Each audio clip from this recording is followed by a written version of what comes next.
Benvenuto Serie A. Penggemar sepak bola Italia di seluruh dunia kini bersuka cita menyambut datangnya hari yang sudah lama ditunggu. Ya, Liga Italia Serie A musim 2022-2023 sudah di depan mata. Sabtu 13 Agustus 2022 akan dimulai kembali perang para jawara negeri Pisa. Persaingan di Serie A musim ini kian sulit. Kekuatan dan operasi transfer para klub papan atas kian merata. Hal itu tentu akan berimbas pada ketatnya kembali persaingan merebut Scudetto.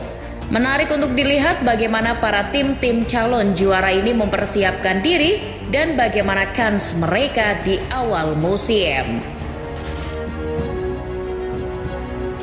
Sang juara bertahan AC Milan kini semakin ambisius untuk mempertahankan gelar mereka. Skuad Rossoneri sebagian besar masih diisi muka lama. Mereka sedikit melakukan penyempurnaan di masing-masing posisi untuk memperbaiki skuad, seperti Divock Origi, Florenzi, dan Charles De Ketelaere.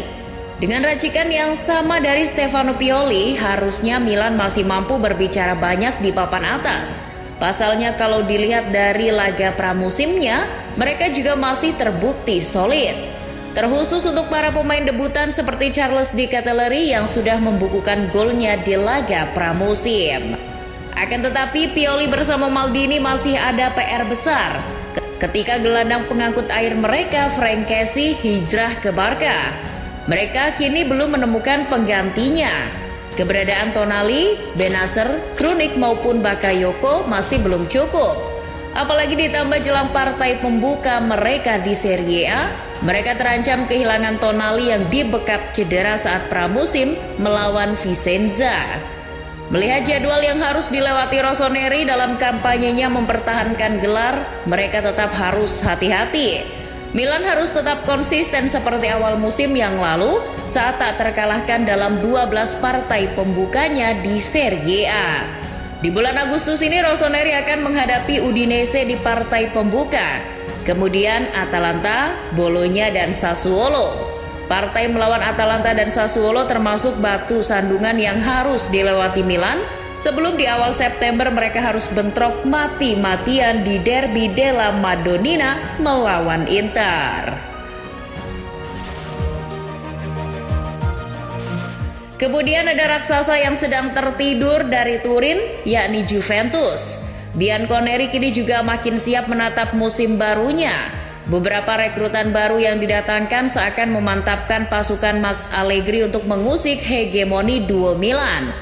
Paul Pogba, Bremer, Di Maria maupun Kostic yang mungkin akan menyusul adalah nama-nama baru yang akan menghiasi skuad si Nyonya tua musim ini. Mereka adalah jawaban atas evaluasi yang dilakukan oleh manajemen dan pelatih atas hasil musim lalu. Di sisi lain mereka juga kehilangan beberapa pilarnya musim lalu seperti Ramsey, Chiellini, Dybala, Morata, Bernardeschi maupun De Ligt. Akankah dengan kehilangan banyak pemain itu Juve tetap bisa bersaing? Tentu itu resiko yang harus ditanggung.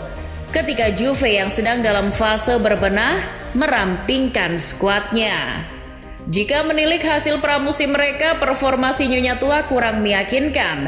Di samping Paul Pogba yang masih cedera, kualitas permainan Juve di pramusim terlihat tidak terlalu spesial. Imbang melawan Barcelona dan 2 kali kalah melawan Madrid dan Atletico adalah hasil minor yang meruntuhkan mental mereka jelang laga pembuka di Serie A. Musim lalu Juve juga kurang meyakinkan di awal musim. Di 3 pertandingan awal mereka tak sanggup menang. Maka dari itu pasukan Allegri mau tidak mau harus segera menggembleng skuadnya agar mental tarungnya secepatnya bangkit. Tancap gas di awal musim dan konsistensi menjadi kunci bagi Juve untuk menentukan nasib mereka di akhir musim. Bianconeri sesuai jadwal akan melakoni laga pembuka melawan Sassuolo dan kemudian Sampdoria di partai kedua. 2 partai yang seharusnya dengan mudah mereka raup. Pasalnya di pekan ketiga mereka sudah harus bentrok dengan pasukan Serigala Ibu Kota asuhan Mourinho.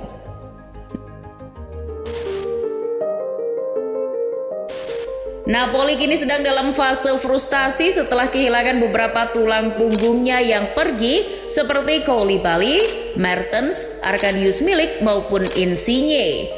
Kalau melihat pemain penggantinya yang datang cenderung bukan nama-nama yang populer. Eksodus beberapa pemain pentingnya ini tak sedikit berimbas pada kualitas skuad mereka musim ini. Tapi kalau dilihat dari segi performanya, selama pramusim mereka cenderung baik-baik saja lantaran tak terkalahkan. Masih dengan racikan yang sama musim lalu, Spalletti tahu apa yang harus dilakukan dengan skuad seadanya ini. Akan tetapi secara kedalaman skuad untuk bersaing di papan atas, ia masih butuh banyak pemain baru yang berkualitas. Berkaca pada musim lalu yang juga tak banyak mendatangkan pemain, racikan Spalletti sebenarnya terbukti ampuh di awal musim. Kejutan performa Napoli musim lalu ditunjukkan dengan konsistensi mereka meraih kemenangan di partai-partai awal. Kali ini Partenope di pekan-pekan awal akan menghadapi Verona, Monza, dan Fiorentina. Hasil di 3 partai awal itu akan menjadi ujian sekaligus penilaian mereka di tengah kondisi compang-campingnya tim ini.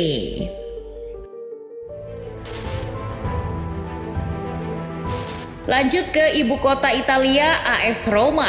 Serigala Roma kini bersama Mourinho part 2-nya menyimpan beberapa ambisi untuk merangsek naik ke papan atas musim ini. Hal itu mereka buktikan di bursa transfer ketika mendatangkan beberapa nama beken macam Wijnaldum, Dybala maupun Matic. Transfer itu seakan mengirim pesan bahwa Roma dengan Mourinho siap menjadi penantang gelar yang serius. Finish di ranking 6 musim lalu dianggap tidak cukup bagi Il Lupi. Konsistensi di awal musim juga merupakan kunci bagi pasukan Mourinho. Laga pramusimnya diakhiri dengan 2 kali kemenangan ketika melawan Spurs 1-0 dan Shakhtar 5-0. Sebuah modal awal yang signifikan guna menatap laga pembuka. Roma di bulan Agustus ini akan menjalani 4 partai. Salernitana di partai pembuka, kemudian Cremonese, Juventus, dan Monza. 3 partai harus mutlak disapu bersih. Sedangkan partai melawan Juve di pekan ketiga akan dilihat sebagai penilaian seberapa jauh mereka akan melangkah musim ini. Kemudian ada Inter Milan yang terpleset musim lalu. Dendam kesumat Inter terhadap Milan akan semakin menjadi-jadi musim ini. Pasalnya Inter tak terima gelarnya direbut hanya karena gagal merebut poin ketika menghadapi Bologna musim lalu. Nerazzurri kini sudah menyiapkan amunisi guna merebut kembali gelarnya dari rival sekotanya itu. Andre Onana, Christian Aslani, Mkhitaryan, dan kembalinya Lukaku menjadi suntikan Inter untuk kembali bersaing sampai detik terakhir di akhir musim. Di laga pramusim mereka tetap setia dengan racikan ala Simone Inzaghi seperti musim lalu. Hasilnya belum terlalu memuaskan. 2 kali imbang serta kalah 2 kali oleh Lens dan Villarreal menjadi PR Inzaghi kini makin banyak menjelang laga pembuka. Akan tetapi mereka tetap yakin untuk sapu bersih di awal musim. Mereka akan melakoni 4 laga di bulan Agustus ini. Lecce, Spezia, Lazio, dan Cremonese. Di atas kertas lawan berat mereka hanya Lazio. Sisanya kalau semua bisa dikalahkan oleh Inter, bukan tidak mungkin mereka akan semakin mantap merebut gelar musim ini. Hal itu juga sekaligus menjadi modal awal mereka menatap partai balas dendam terhadap Milan pada 3 September mendatang.